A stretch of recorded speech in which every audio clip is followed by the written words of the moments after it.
My grandfather used to say success is like a glacier, what the world sees as small compared to the foundation beneath.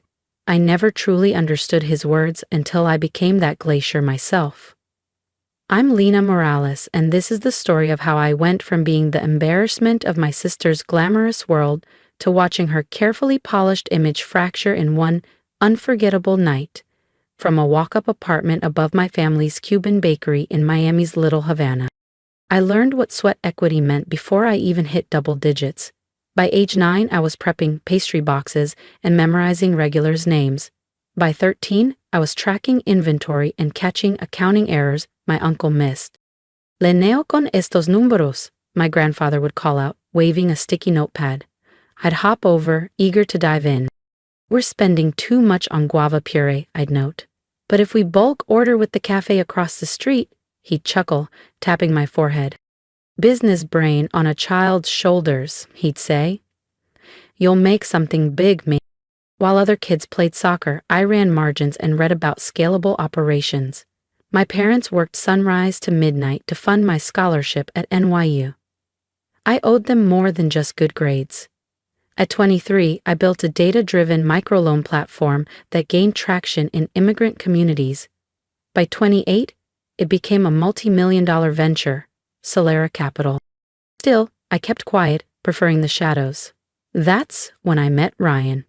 It was at a tiny used bookstore off Coral Way. I was in yoga pants and an old college tee, skimming finance articles on my tablet, when he clumsily knocked over a stack of books. "Whoa, sorry," he said, reaching to help. "No worries," I replied, laughing. "I'm Lena." "Ryan, let me buy you a cafecito for the mess." That cafecito led to lunch, and eventually everything else. Ryan wasn't chasing IPOs. He was a public school civics teacher, grounded, genuine, and deeply committed to social equity. He cared about people. When Ryan proposed 6 months later, I said yes, without hesitation. My family was thrilled. Except for my sister, Camila. Camila and I had always been different. She took a more traditional path, business school, corporate ladder, sharp suits, and sharp elbows. As the marketing director of Valin & Cross, one of Miami's top investment firms, she thrived on prestige. And she made it clear that while she loved me as a sister, she didn't quite respect me as an equal. "So," she said during a family dinner at her parents' house in Coconut Grove, swirling her wine like a judge at a tasting, "You're still running the bakery and your little app thing?" I could have told her that little app had just signed a multi-year contract with one of the largest private equity groups in the Southeast. But I didn't.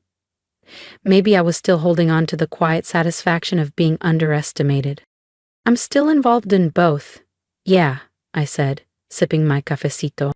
"Well, someone has to keep the pastries flowing," she said with a smirk. "I mean, not everyone can land a C-suite track position." Herman jumped in with her usual diplomatic tone. "Camila just closed a huge campaign for Valin & Cross. The CEO personally thanked her." What they didn't know was that Valin & Cross had been licensing analytical tools for my company for over a year, and were currently in talks to expand. "That's wonderful," I said genuinely. Camila beamed, assuming victory. Months passed in that familiar pattern. Camila subtly putting me down at every family event, and Ryan gently encouraging me to brush it off. Then came the announcement. Camila was hosting a gala to celebrate her promotion to senior director. At the planning dinner, she turned to me with a smile like a blade. "Lena, since you've got experience with events and food service, would you mind helping manage the catering crew?" Mom clapped. What a perfect idea. Lena runs a business, she knows logistics. I met Camila's smug gaze and smiled. "Of course, I'd be happy to." "Of course," I said calmly. "I'd be happy to help." Later that evening, Ryan tried to pull me aside, guilt clouding his expression. "You don't have to go through with this," he whispered. "We can tell them you're sick or had a work emergency." But my mind was already spinning. "No, I want to help," I said gently. After all, it's a big night for Camila. Everything should be flawless. What no one at that table knew was that just that morning, I'd received an intriguing email. The CEO of Valin & Cross, yes, Camilla's firm, James Vallon himself, wanted to meet the elusive founder of Solera Capital, me. Apparently he would be attending tonight's celebration. Suddenly, the pieces fell into place. And for the first time since my sister's relentless jabs began, I smiled. Not politely, not to keep the peace, but a smile born of anticipation. Camila had no idea that her carefully curated celebration was about to turn into something much grander than a promotion party. Sometimes, the best revenge isn't payback, it's revelation. And tonight promised a spectacular one. The Whitmore home had been transformed into something between a luxury showroom and a gala. Doreen called it classy and elevated. I thought it looked like Pinterest met Wall Street. Crystal stemware lined every table. Ice sculptures glistened in the South Florida heat. A harpist played near the garden fountain. I couldn't help thinking the event budget might outstrip Camila's bonus. "Lena," she called, striding in with the confidence of a queen. Her silk gown shimmered under the lights. "The catering staff is waiting. Try to keep them in line and please," her eyes flicked to my modest black dress, "stay behind the scenes." I nodded. "Of course, Camila. I'll make sure everything runs smoothly." Ryan squeezed my arm. "We can leave now." I smiled. "No need. Everything is going exactly as planned." In the kitchen, the catering team looked overwhelmed. Camila had apparently demanded last-minute changes again. "Miss Morales?" a young server asked nervously. "Your sister wants the champagne served exactly at 8:15 for her speech, but also wants ongoing tray service, and we're short 2 servers." I gave her a reassuring smile. "Don't worry. I've handled more chaotic nights in a bakery with no air conditioning. Let me help." If you've ever been underestimated by someone who should have supported you, stick around. Because what happened next didn't just change the room, it changed the game. And if you want to see how quiet power speaks loudest when it matters most, make sure to subscribe to the channel. The next part of this story is one you won't want to miss. For the next hour, I worked side by side with the catering crew, coordinating timing, plating hors d'oeuvres, and ensuring champagne kept flowing. All the while, I kept an eye on the guest list, noting each new arrival. Camila floated from circle to circle, sipping too much Prosecco and laughing just a little too loudly at her coworkers' jokes. "Did you see Lena?" I heard her giggle to a group of sharply dressed executives. "My sister. She's helping the catering team. Honestly, it's where she feels most at home. Poor thing." A round of polite chuckles followed. "Some people just aren't made for this world," she added with a theatrical shrug. Our mother, Rosa, chimed in sweetly. "We've always tried to include her, of course. It's what family does. But with her background, well, we can only do so much." I passed another tray of canapes, quietly observing as executives from Vallon and Cross trickled in. At 7:55 p.m., my phone buzzed. A text from my CFO. "All signed, everything's in place, we're greenlit." I smiled to myself, right on cue. Camila, now flush with drink and praise, addressed another group. When Ryan first introduced me to his girlfriend, my sister, I thought he was joking. A baker/applicant prowler? But our mother says charity begins at home. Speaking of charity, Rosa added, we're thinking of helping her with a small down payment on a modest condo. Not too close to Coral Gables, of course, but something manageable. Just then, a stir swept across the room. James Vallon had arrived. Camilla nearly tripped over her heels in her rush to greet him. "Mr. Vallon, we're so honored to have you." Dressed in a bespoke navy suit, he scanned the room. Then his gaze landed on me. His brow furrowed briefly, recognition flickering. Camilla laughed nervously. "Oh, don't mind her. That's my sister Lena. Just helping with the service. Let me show you the marketing deck I've prepared." "Actually," James interrupted, still staring at me. "Isn't that—" I passed my tray to a waiter and stepped forward. "Lena, please," Camilla hissed. "Mr. Vallon doesn't need a drink. Just go back to the kitchen where you—" "Hello, James," I said evenly. "Thank you for coming tonight." His face lit up. "Mrs. Morales, I didn't expect to see you serving drinks at your own celebration. My own? Camila's voice rose sharply, brittle with disbelief. Well, yes, James Valen continued smoothly, given that Solera Capital has just acquired a controlling interest in Valen and Cross. I assume this event was organized to announce the merger. He turned to me, smile restrained but amused. Unless you wanted to keep that under wraps a bit longer? Silence fell across the entire estate. Even the string quartet stopped mid-note.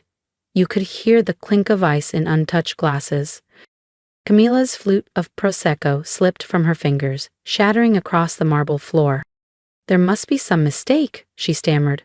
Lena. She's a baker. She runs that little shop in Little Havana. James chuckled softly. Mrs. Morales is the founder and CEO of Solera Capital, which, as of today, owns 51% of my firm, and, by extension, your department. He turned to me again, eyes gleaming. Those data stream optimizations you recommended? Absolutely brilliant. Our engineers couldn't stop raving. Across the room, Rosa grabbed onto the edge of a chair, pale and speechless. This can't be. Lena doesn't. She couldn't be. Oh, but I am, I said quietly, but in the stunned silence my words echoed. Solera Capital has been mine from the start, and as of 10 minutes ago, we officially own a majority stake in Valen and Cross. I turned to face Camilla. Including marketing. Her face had gone pale, her mouth opening and closing with no sound. But all those times you dismissed me, I finished for her. Treated me like I didn't belong, like I should be grateful just to stand near your world. Ryan pushed through the stunned crowd. Lena, why didn't you tell me? Would it have changed anything? I asked, voice soft. Would you have stood up for me if you knew I was wealthy? Because you didn't when you thought I wasn't. He stepped back, speechless. James cleared his throat. Well, since everyone's gathered, shall we make it official? Solera Capital's new leadership of Valen and Cross. Gladly, I replied. Then I turned to Camila, smiling. I believe you had a speech for Forgive It. Would you like to give it, or shall I? Camila trembled, then fled the room. Rosa followed in stunned silence. I lifted a champagne glass from a passing tray and gently tapped it. Ladies and gentlemen, I said, stepping forward, if I may have your attention. The ripple from that moment would shake my family to its core, and we were just getting started. Ryan had drifted toward the back of the room, looking dazed. My mother, Rosa, was nowhere in sight, likely having gone after Camila. My father, Hector Morales, who'd always been the quietest at gatherings, stood by the cocktail bar, nursing an empty glass and staring into it thoughtfully. After the formal announcement, James Valen pulled me aside. Well, he said, eyes twinkling, that was one of the more entertaining business reveals I've ever witnessed. Though I have to ask, why let them think you were just a baker for so long? I sipped my champagne, letting the question breathe. Because people reveal who they are when they think you're beneath them. He nodded. Well, their loss is our gain. I look forward to working with you properly, this time. As the party wound down, Camila reappeared. Makeup patched, composure forced, and fury barely restrained. She stormed straight toward me. You humiliated me, she hissed, in front of every major contact I built. No, Camila, I said, my voice calm. You humiliated yourself. I simply didn't stop you. I'll resign, she snapped. I won't work for you. That's your decision. But before you walk away, understand this. Every major firm in Miami already knows what happened tonight. Your comments about people like me while insulting your own CEO? That won't go unnoticed. Her shoulders sagged slightly. What do you want from me? I want you to learn. Starting Monday, you'll be working with our community outreach team. We're launching a program to support local restaurants and small businesses with better financial tools. She blinked. Reporting to who? To my mother, I replied. She still runs the family bakery. By choice, not desperation. She'll be leading the initiative. Camilla's mouth opened, then closed. Then Rosa appeared right behind her. Lena, Surely we can talk this through privately, she said, her voice cracking. We're family, after all. I turned to face her fully. Family? For 3 years, you made me sit with the catering staff, cropped me out of photos, and talked about me like I was a charity case.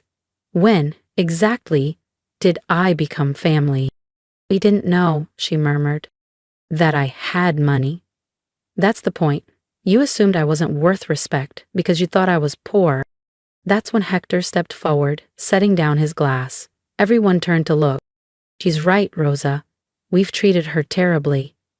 My father, Hector, said, his voice low but firm as he turned to my mother.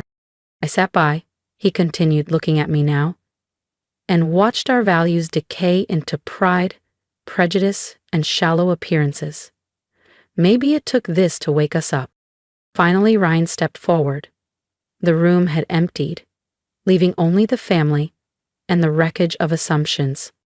Why didn't you tell me? He asked quietly. I wanted to, I replied.